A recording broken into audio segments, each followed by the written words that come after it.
Is a nice face frame haircut. I wanted to bring the face frame all the way up into this hairstyle and into the fringe. So all right guys, so we're going to start off this cut parting the hair straight down the center and then following that directly down center back and then combing each side off to the side. We're basing this haircut off of a center parting, but if you had a guest with a side parting, you could also do that as well. Just start off the haircut parting it on the side they wear it.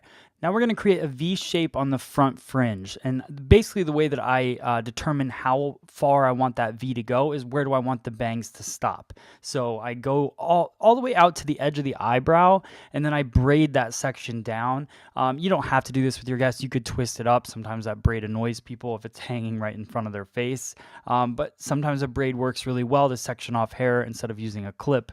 It's better for presentation. So what we're going to do is start diagonal back right off of that triangle. So we're going to follow the head shape down. I'm going to start creating that face frame, so I cut my guide. I decide where I want those pieces to start falling along her face. Then as I move along the head shape starts to move away from me. So the key thing I want you guys to focus on this cut as we work through it is that my elevation on the side of the head is going to change. I'm going to elevate more out away from the head towards the camera instead of just bringing it straight over the face. What that's going to do for me is it's going to create that elevation and create more of a lighter face frame for the guest. So now that I'm moving in the back of the head, you can see how high my elevation is compared to the beginning. If you rewind back to the beginning, you can see, but that elevation was right in front of her face. And then as I move to the back of the head, I start to elevate much, much higher to create that light feel.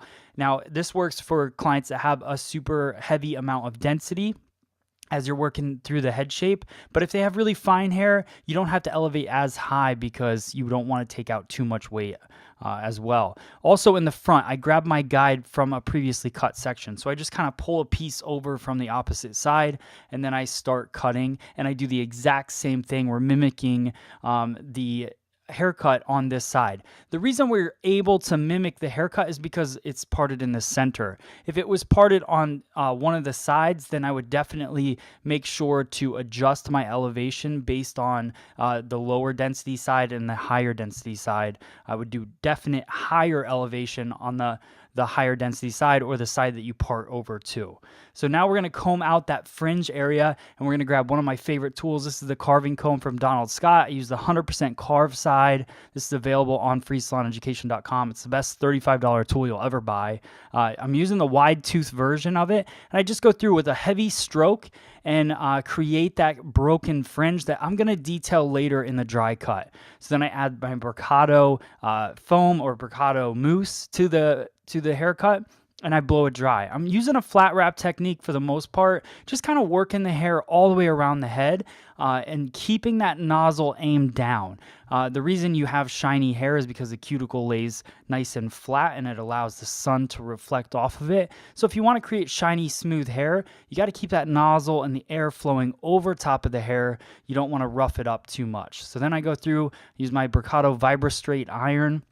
This is a really cool iron because it vibrates as it moves down the hair, so it creates less friction on the hair and less damage, which is one of my favorite things about that iron. So now I've got the hair all smoothed out, prepped, and ready to go for my dry cutting. This is the Mizutani 5.5 inch puffin scissor. The thing I love about having a dry cutting scissor is the fact that dry hair can mess up a scissor. So if you have your main scissor for precision cutting, it's always good to have a dry cutting scissor. It's built to handle the dry hair so that you could see the thicker blade on it. It has more power and works and glides through the hair much better. The blade is also created to glide through the hair. So it's just a good tool to have to keep the life of your scissor, but also have a smoother feel when you're going through and you're slide cutting, point cutting like I'm doing. I'm taking those vertical sections. I'm just doing a nice deep parallel point cut.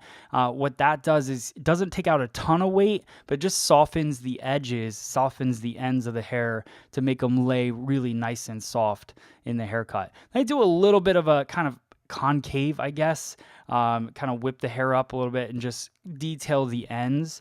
And then I go through and I smooth out the bottom. I like to cut the perimeter last for the most part in most haircuts because I don't like to determine the length and base the haircut off of the length that I created. I like to go in and create my layer length first because that's the most important part. Then at the very end, detail the baseline of the haircut. Now we're just going to do a slide cutting technique right through the face frame and in the fringe area. We did get a lot of texture from that Donald Scott carving comb. It was an easy way to quickly cut through the bangs. But now I just go through and detail them with the puff and scissor, half closing the scissor as I work my way down the hair. You could see that texture that really comes out of it. Finish it off with a little Bricato hairspray.